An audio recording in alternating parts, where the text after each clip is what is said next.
So Okay.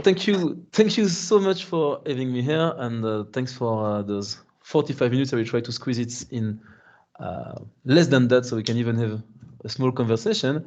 So this is a paper about our obsession as human beings in ranking people and in finding reasonable ways of ranking people, and how much of a trouble it causes when economists are trying to find solutions to real world problems, and maybe hopefully talk a bit about the kind of solution we have to bring with that paper. So our starting point is the fact that we, as economists, when we design solution to problems, so think allocation mechanism, key example is school allocation mechanism, when we have no particular reason to rank someone above someone else, we randomize. So say allocating kids to school, you will have some criteria, and then you say if they are equal, we just use a lottery. And of course, we have good reasons to do that as economists. We say that if we add other criteria that are completely irrelevant, we're going to create incentives, and incentives might be actually might create very bad incentives. And also, we have experimental evidence that shows that we are more willing to accept inequality if it comes from randomness than if it comes from some arbitrary decision of someone. So the experiments are about sharing 10 euro between two people. If the allocation is unequal, and if you know that it's me, Renaud, who has decided to give you only 1 euro, you are very unlikely to accept that. However, if it comes from the toss of a coin, that's fine. That's sort of acceptable. And so we tend to believe it's fine. And if you look at those papers, they always give the same example of real world application of lotteries, the military draft, the selection of jurors in trials, some example of the allocation of social housing. In microfinance, there is the rotating and saving credit associations. I mean, those are some famous examples and the green card lottery for migrants. But in the next few slides, I'd like to argue that in the real world, when you try to implement those lotteries, very often you unleash a lot of discontent from citizens, from actual voters. So let me start by the center of the world, which is French-speaking Belgium. In French-speaking Belgium, in 2008, the local government tried to have a lottery to allocate children to school as a principal tie-breaking rule. So they were saying, oh, there's too much segregation in school, let's have a lottery. Super unpopular, they had to cancel that, and the minister had to resign. And this is not only about this important part of the world that is French-speaking Belgium. In England, we have the same. It was a very big talking point of the election in 2008, and as of today, if you look at the official rules for school allocation, you can do whatever you want. You can use any kind of criteria you want. What you are not allowed to do is to use lotteries as the principal oversubscription criteria. Similar story in France for the allocation to university. The first algorithm, APB postbac, was programmed with a random tie-breaking rule, super unpopular, been replaced by something completely arbitrary and murky, not even transparent in the current version, but that's fine. People are not complaining because it's not random. In the US, it's a general principle of law that if you are an administration, you are not allowed to use randomness to make a decision. So you need to find some justification for what you're doing. So this has been confirmed by the Supreme Court. Even if it takes you like 5 pages of writing a random, I was going to say bullshit, but I cannot, it's recorded, random explanation for what you're doing, you need to do that. You cannot say, okay, I'm indifferent between two options and I randomize. And there is a famous case of this judge in Virginia. He was in charge of a custody allocation in a divorce. So two parents, they're fighting, and they're fighting to get the kids, and they have both excellent reasons to get the kids. And the judge says, I have no particular reason to give it to you or the other. Let's toss a coin. The judge lost his job because this is seen like as shocking. It's not acceptable. You should not decide something important by the toss of a coin. Something that concerns all of us as researchers, the allocation of research grants. Today there is actually a lot of evidence that when you look at research grant applications, the very, very best projects, everyone agreed they are very good. The very bad projects, everyone agreed they're very bad. But what committees spend the most time evaluating is all the others. And all the others, if you allocate them to different committees, the outcome is as good as random. So we, economists, we tell to the rest of the world that they should use lotteries when there is no particular reason to choose one or the other, but it's often forbidden. It's not even allowed in the rules. It's forbidden to class two projects as of equal value. We cannot do that. We cannot be indifferent. We have to choose. And even if it takes 5 meetings to do it, we need to find a reason to say that the project of Sabine is better than the project of José Manuel. That's it. You have no other choice. So it's a taboo, even if it would save, of course, a lot of money and would create some better incentives. So what do we know about that? There are papers about stated preferences, so survey data, saying that in some circumstances, individuals don't like lotteries.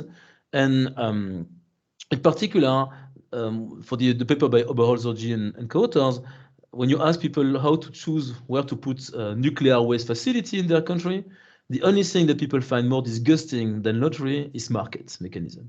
But any other explanation, any other rationalization is considered as better than a lottery. There is a whole literature about the importance of being in control. The intrinsic value of decision rights. So one reason why we may dislike lotteries is that we like to actually make the decision. So we're going to control for that in the paper. So we're going to have the aversion to lottery and the fact of being in control. And finally, it's very, very close to something called outcome bias. So the fact that when we win something, we really like to think that we sort of deserve it, that we did something to actually achieve it. And also related to the idea of source uncertainty. We don't treat random or unpredictable events the same way depending on the source of randomness. But our paper is really about doing something that looks reasonable. And so Rituals of Reason, that's stolen from a book by Elster called Solomonic Judgment, is that we, as human beings, the preference we're studying here is the fact that we don't like to admit that something is uncertain, and we are going to do something that looks reasonable, even if it's not, that follows the ritual of reason, and just that will make us much happier. So that's the goal of the paper, is to identify whether this is correct. So whether there is some specific preference towards the use of lotteries. And so we want to compare, and that's the actual difficulty of the paper, is to be able to compare two things that are equivalent in terms of expected payoff. So we want something that is, in practice, equivalent to a lottery, but some procedure to have a formal randomization device, so a formal lottery, and some procedures to be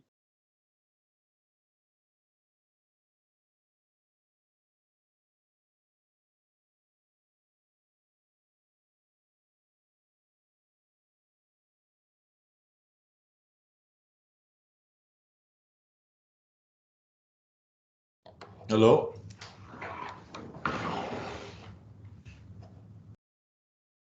We lost him. Yep, it seems.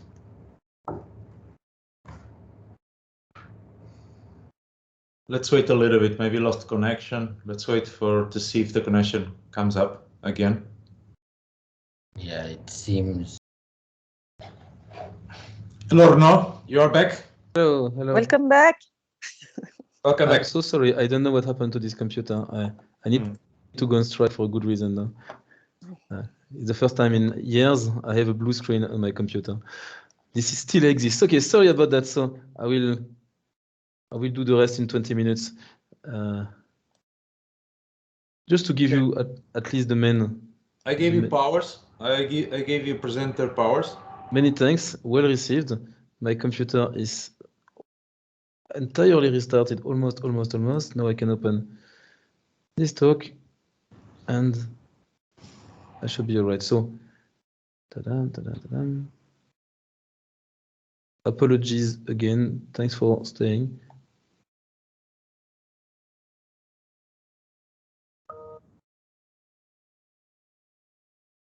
So, here we go. Voilà. So, in the meantime, let me explain what I'm doing in the paper when it's charging. So, I was just saying that what we need to do is to have a procedure that looks like something random, but that is not in practice random. And so we spent some time thinking about that, and we came up with 3 different procedures, 2 of them that look reasonable, and 1 of them that looks a bit absurd, but that at least is not random. So the goal is really that we wanted to have on the one hand, this aversion to lottery. So is it really that people don't like lottery at any cost? Or is it something different, that there is really this preference for something that looks reasonable? So we did this over the summer. We had a bit more than 1,000 people on mTurk, so 1,324. In total, we had 12 treatments. So every time we had the version with control and without control. So sometimes it was for an actual lottery, and sometimes it was for something that looks reasonable. So we can measure whether it's about not liking lottery at all, or whether it's really that people like to do something that looks reasonable. And we can also look at whether it's rediscovering the preference for control, or whether we actually find something else. And that's why, yes. What do you mean by reasonable? So reasonable is those rituals of reason. So it's like spending hours ranking people of equal quality in your grant application problem. Or in our case, one of them, for instance, the first one, is something that is in practice completely random, but that is inspired by something that kids play in school: rock, paper, scissors. So if you spend too much time, like we did, looking at papers written about strategies in rock, paper, scissors, it's when people think about strategies, they think about, oh, what I will play after you play rock, I need to switch to scissors, etc. We take something for which people have some idea of merit in mind, and we remove everything meritocratic from it. So we actually ask people, give me 5 choices, and we will play them against 100 different people in your treatment. So in practice, it's going to be completely random. I'm going to test that now. So I want to check that you have the same probability of success in my game as in an actual lottery. I want to check that people who are going to win, they're not aware of that. So they don't, if you think you're good, it has to be completely uncorrelated with the fact that you are actually good. And I want to be sure that it's not overconfidence. So I want to make sure that people have the same perceived probability of success in my pseudo-reasonable game than in the actual lottery. So if these 3 criteria are satisfied at the same time, I'm kind of confident that I'm comparing 2 things that are comparable. I'm comparing 2 equal sources of uncertainty, 2 procedures that are completely unpredictable, but one of them is a lottery. So my lottery is betting on the results of an external lottery, so the Washington, D.C. 5 lottery. Twice a day, they draw 5 numbers, and we ask people to choose whether it's going to be even or odd. So completely random. We don't manage it, of course. We try to externalize everything so that we are credible and that they don't have to trust us. And the other one, this is something a bit reasonable. I will go into the details of the other procedure later, but I think those 2 are the first, I think the simpler to compare. So first thing is there any correlation between being among the top 50%? So I've been rushing because I was outside, but in all the procedures, we take the participant to one treatment, so typically around 100 people. We ask them to vote whether they want to be rewarded by the lottery or by our procedure. And then we implement the result, and the reward, we give it to the top 50% performer. So the top 50% performer in rock, paper, scissors, or the top 50% performer in the lottery. So we have incentivized question at the end. We ask them to whether they believe or not they are among the top 50%. And so people are very bad at guessing whether they are going to win rock, paper, scissors. So if you're interested, actually, you can win. If too many people do rock in the first time. So if you do paper in the first time, you can win more often. But people didn't Google that or didn't seem to be too aware of that. And quite unsurprisingly, people are not good at guessing whether they're going to win the lottery or not. So people are not particularly talented at guessing how they are, and they are overconfident. They are always overconfident, but they are overconfident to the same extent. So these two columns is the share of people who expect to win rock, paper, scissors, so 60%, and the share of people who expect to win the lottery. They are similar, but in this case, this is aggregating through all the control and no control. You have 62% of the people who prefer to be rewarded by rock, paper, scissors. So that's a first hint that, of course, we need to compare that to other, not to see the difference, but that's the first hint that there is some sort of preference. If people can do something, can attribute their victory, the fact that they're going to earn money, on the fact that they won a game of rock, paper, scissors, and not on the fact that they won the lottery, there will be at least a majority of people who prefer that. And of course, it's strictly different from 50% when you do the test. So this is the second one. Second thing that is reasonable. So this is my face, and this is the face of my co-author. And we gave people those two faces, and we tell them that Renaud, so me, I chose 5 pairs of paintings. So it looks like that, pairs of paintings. And I sent them to my co-author, Elias, here. I sent the pairs to him, and I asked him, which one do you prefer? So I think Elias prefers the one on the right, and he prefers the bunny over the fox. Elias solve this, save this answer in a PDF file. So the participant could download it, but we give them the password the next day. So they know it's transparent, etc. But at the moment, they just wonder whether they are good at guessing the taste of Elias. And you see that the pairs of painting are typically by the same painter, same style, so it's a bit complicated to guess. And then, so this is another one that looks reasonable. But then we wanted to check whether it was really about being reasonable, or whether it's just that people don't like lotteries. And so we offer them a completely stupid, completely meaningless procedure. It's something that looks like the kind of stuff you will not click on the internet, where you can click on open the details. So a bit like read the terms and conditions. So it's not officially random. There is no random procedure in that. But in this case, it's with control. So we ask them to give us 2 hours, 2 minutes, and 2 seconds. And then we run this algorithm. And this algorithm is completely stupid, completely meaningless. We count the number of odd and even, and we check whether the median is above or below, then we shuffle them in some way, we rank them. So there is no randomness in terms of like having a formal random procedure, but it's completely unpredictable. So we have the rock, paper, scissors, we have the one with the paintings, and we have this one, which is not random, but not following the rituals of reason. So first thing I wanted to do, the same as with rock, paper, scissors, are people good at guessing? The only thing that is not 0 or 001, but it's still not significantly different from 0, is that it seems that there is a small correlation between getting your result at the lottery correct in the painting treatment, so we are not particularly worried about that. In general, all our treatments are completely unpredictable. Now, this is the interesting part, is how many people choose that. So the one that look reasonable, we have always around 60% of the people who pick them. But the one that looks completely stupid, my time procedure, very few people pick it.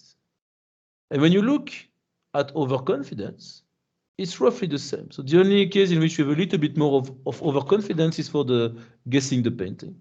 People are in general overconfident, but that's something we know. No, there are psychological reasons for that. In particular, you like to believe that you're going to win because you believe that if you believe in it or if you bet in it, you are more likely to win. We didn't invent that. No, the only thing that is important to us is that the numbers in this column are close enough to the number in this column. So that's, we don't explain our result by just more overconfidence. So at this point, I give you all the examples with the control. So I was letting you choose your strategies in rock, paper, scissors. I was letting you decide the paintings, and I was letting you pick some values for my stupid algorithm. What I want to do is to separate those results about rituals of reason from the well-known result that is the preference for control. And so we look at the influence of control here, which is every time whether you have control on the criterion or not, and whether you have control of the lottery or not. So if you look at the first two columns, they are the one in which you have control on the criterion. So in the first two columns, you choose your strategies in rock, paper, scissors. And here, where there is no control, the algorithm actually gave you 5 strategies, but you had nothing to do. So you were just told your strategies are rock, rock, scissors, scissors, paper. Same here, you guess the painting versus someone else does it for you. And here, the time, so you pick the numbers versus it was done by the computer. So what you see is that yes, control matters a bit for the criteria. So it matters for rock, paper, scissors. It matters a little bit for painting. It doesn't seem to matter for the unpredictable one. But strikingly, I mean, the thing that we found really surprising is that it matters a lot for the lottery. So if you look, you compare every time the first and the second, and the third and the fourth column, there is like a 10% difference here. It means that the case in which you care the most about being in control is the case in which you guess the number of a lottery, which is something arguably completely stupid. Well, at least in rock, paper, scissors, you might think that people have an idea of how to play rock, paper, scissors. But it seems that people actually care more about guessing the number of a lottery that is drawn in Washington, D.C. than by actually playing the game that we've set up for them. And sorry, I had missed this one, but I think it's actually quite important, is that people care about those beliefs. So at least a share of the people act following their beliefs. So it's not, because it could be, at some point we were concerned about that. So in the end, we all know that this is in practice random. Everything is in practice random. So just, we ask people incentivized beliefs, but maybe they're just indifferent and they just tell us anything, no? So it seems that actually people who believe they're going to win, say, rock, paper, scissors, but not the lottery, they are much more likely to pick rock, paper, scissors than the one who believe they're going to win the lottery and not rock, paper, scissors. Except again for our completely meaningless procedure here. So look now at the putting everything together in a regression. So the starting point is you're a woman, you play rock, paper, scissors, you have control on your strategy on rock, paper, scissors, but no control on the lottery. And then we look at what happens if you get something else. So you see that paintings is not significant, so as long as you have something that is reasonable, that's fine. It's not particularly different to play rock, paper, scissors or to guess paintings. Time, negative, minus 25%, something like that. So it means that really it makes a big difference to be in the case in which you have some control on, in the case in which you have something reasonable versus something completely unreasonable. Control on the criteria, you have 5% of the people who switch, which is significant, but it's not massive, no? So control matters, but control on the reasonable criteria, basically that's the existing literature. So you have Bartling and Cotter and Owens and Cotter, so those are super famous papers. They are about the fact that when you give control to people on something that looks reasonable, they change how much they select one procedure or the other. What is new and very surprising to us, even in terms of control, is this 10%. So it's actually more important for something that looks absurd. So this is the fact that people react according to their beliefs. The fact that you are a man or woman doesn't directly impact, but I think this one is actually fun. If you are a woman, you are much more likely not to take the absurd procedure. So the interaction term between time and male is very significant and positive. So the one who are the more likely to take the meaningless procedure are the men. And so we looked a bit at that in more details, and it seems that it's very much linked to the time that people spent on our pages. So it's actually well known. It's an MTurk, so there is some literature about how people behave on the platform. That typically women spend more time filling the survey or doing the exercises, so they do it a bit more seriously. But here we find that they do that more seriously for things that look reasonable, but they are much quicker to call bullshit for our meaningless stuff. They just skip it, they don't read it, and they're not interested in this one. So that's the main difference we found. So we wondered quite a few things. First thing, whether it was really about those rituals of reason, or whether we just found something that was linked to meritocracy. We cannot really rule out that it's linked to meritocracy, and I have no problem with that. But we ran an additional treatment in which, just for fun, we made people play rock, paper, scissors, but we didn't tell them that they had to win or lose. We just asked them for the strategy. And at the end, when they had to choose between the lottery or rock, paper, scissors to award the money, we told them that we would reward the bottom 50% performer. So the one who actually lost rock, paper, scissors. And we find exactly the same result as when we reward the winner. So it was in bold, centered, underlined. So we really try to make it prominent, but either people don't care that much about the meritocratic interpretation, or it looks so silly and so bizarre that people just didn't get it. No? So we were concerned about ambiguity, but because they are not the same in terms of uncertainty. The lottery is well-known uncertainty. It's deeper uncertainty when you look at rock, paper, scissors, because you don't actually know what the uncertainty comes from. So, but we don't find anything particularly interesting. We don't find anything particularly interesting culturally. So, because there are people from all over the world, but you have a big chunk of US citizens. But when you narrow down your demographic characteristic, people seem to believe the same. The role of control is actually, we were a bit wondering if you give, for instance, even for the lottery, people tend to believe it's less likely than if you give even, odd, even, but that's relatively the same. And something that I think is quite fun that we did is that we gave probabilities to people in a pilot study. So instead of making them play against each other, we make them play rock, paper, scissors against a database, and we got the database from a website on which people play rock, paper, scissors. And we told them, you have 60% chance of winning, you have 50% chance, you have 40% chance. And even when they know their probability, we have almost the same proportion of people picking rock, paper, scissors as in our paper. They just sort correctly. So the ones who are more likely to win are more likely to pick that procedure. So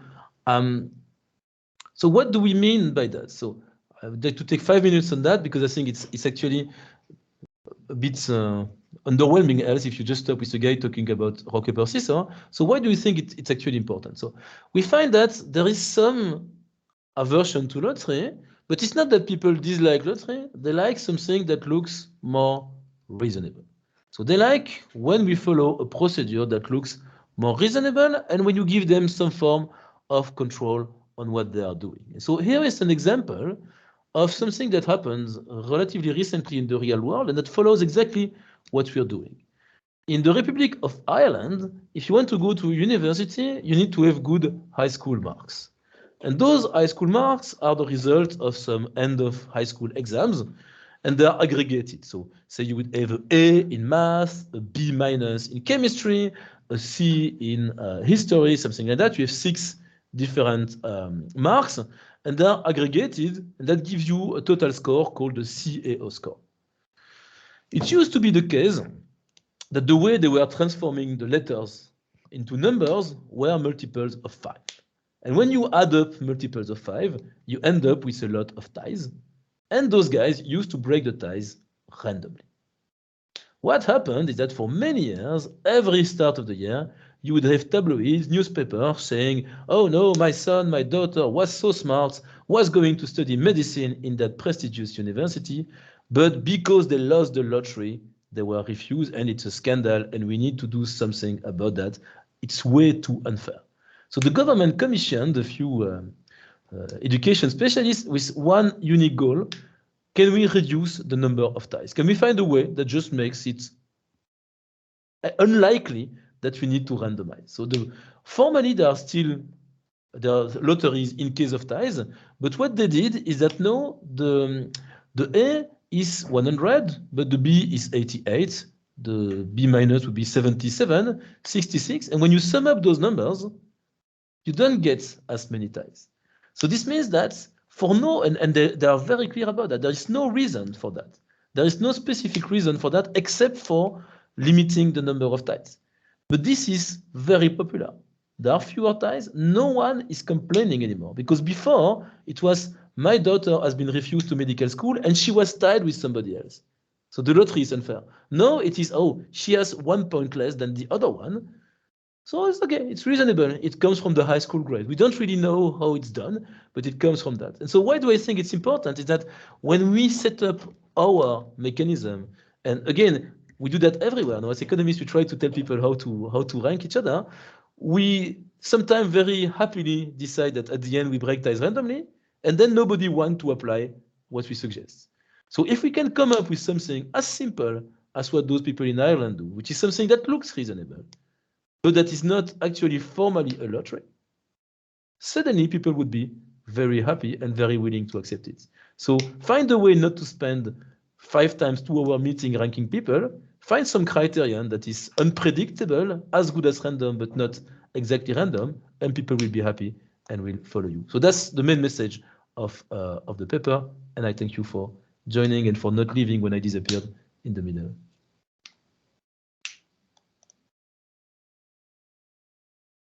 Thank you. Wake up. Hello.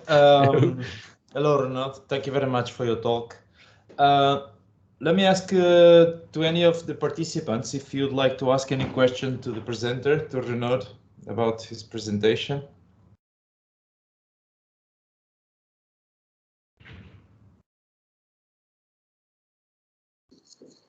So this thing you talk at the end about Ireland, it's the thing they came up with is not fair or anything. I mean, it's just the only difference is that it doesn't look random, but it's still random, no? It's unpredictable. So I guess that's the only vocabulary we managed to find to distinguish between the two. Yeah. It's unpredictable, but it's not formally random. But and it seems that it's perceived that it's more fair. Somehow. Yeah, it's perceived as reason. I think that's why we use the word reasonable. It's reasonable to rank people based on a number out of 100. So typically, if you have to rank students, instead of ranking them by A, B, C, D, give them a mark out of 1,000, of 10,000. Just make sure that there is no one with the exact same mark, and suddenly everyone will agree. Yeah, and we but do that now when we mark. Yeah, but the distance between two numbers, how do you choose it? It's going to be unpredictable. If you ask, I mean, there are lots of studies now about assigning, for instance, baccalaureate in France to different markers. It's that people don't understand that it's done somehow in a random way. Maybe, or maybe just they like to have something that looks reasonable. Okay. I mean, that's all. No, with the grant, I think is very clear. Everyone who wants to read this evidence, it's in the open. You know that whether you get it or not, if you are in the middle, it's largely random. But you don't want to have a grant that comes from a lottery. You want to deserve it, no? If you get it. And if you don't get it, you will read the papers and say, I knew it, it was a lottery. Right. No, sorry, let me just, Céline, you want to say something else? No, I'm okay. Okay, Renaud, just this idea about unpredictable and random. So random, so for example, something that has 90% probability of happen can be random. Yes. But predictable, no? So most will happen, no? Well, so, in that sense, unpredictable might not be the perfect world, and it works very well when we have our 50% thing. So if you have a better suggestion, I'm very open to something that would be a difference, the same uncertainty, but not formally random. I'm very, very, very, very much open to any suggestion. So you maximize the uncertainty when you put the likelihood the same for all events. Yes. Because it becomes, so everything is equally likely, no? Yes. So this will be the case, they will be more unpredictable, no? Yeah, but I want to compare events with the exact same probability of happening, no? If not, it's obvious that you may want something more predictable in that sense. What we want is that something that has the same level of unpredictability. In this situation, when you put you distribute it equally, you maximize the variance. Yes. So here, I want my variance to be the same across everything. Okay, so no, it's just this comment with unpredictable, random. So this dichotomy. No, I mean, your point that it's more unpredictable to a 50% than 90%, yes, but then I want to be able to compare 90% lottery with 90% something else, let's say. It's just more complicated to think about. I cannot come up with an example of something that would be not using a formal random device and give a probability that is not 50%. Maybe it exists, but I cannot come up right now with anything. What you mean with a perfect random device? So I know how to generate something that has 10% probability of success. No, I will generate a random number, and if it's above 0.9, I can do it. I don't know how to generate something similar to my Republic of Ireland aggregate score that would generate 10% of success. It's if I don't have a random device at disposal, I think it's more difficult. What I can do without a random device is create something a bit silly, but that will give 50% chance. That I know how to do it. Maybe it's possible, but I just cannot think about any example right now. Okay. It would be interesting if you have an idea. Of course, it would be interesting. Maybe I'm not seeing the full picture, so I think I should. Well, I'm not in position to give an idea, to give an opinion. Probably the problem is more complex than I'm visualizing it. Or maybe you're visualizing it right, but I didn't explain correctly. Sorry about that. Because I mean, computers generate random numbers, no? Sure. I know very well how to generate random numbers in a formal way. What I don't know is how to do something that is not from a random device, and that would be equivalent. You know, my rock, paper, scissors, I know that if I make it as unstrategic as possible, if I remove everything that makes sense, people will play a game, but everyone has the same chance of winning, no? No, actually, no, I could do it, actually. I could say that I let people play rock, paper, scissors, but only the 10% top performer are rewarded, and then that would be the same. Actually, no, it's possible. It's possible. I could reward the top 10% performer in rock, paper, scissors, and that would be as uncertain as a lottery that makes you win 10% of the time. Yeah, if you have no prior information about the people. No. Yeah, that's the whole point. You need to. I mean, to be fair, our starting point was that people would just Google at rock, paper, scissors, and we would have some winners and some losers, and that we have to find something else. But it seems that people are absolutely fine to be unpredictable, even if they earn money. Okay. Well, I think these topics are fascinating.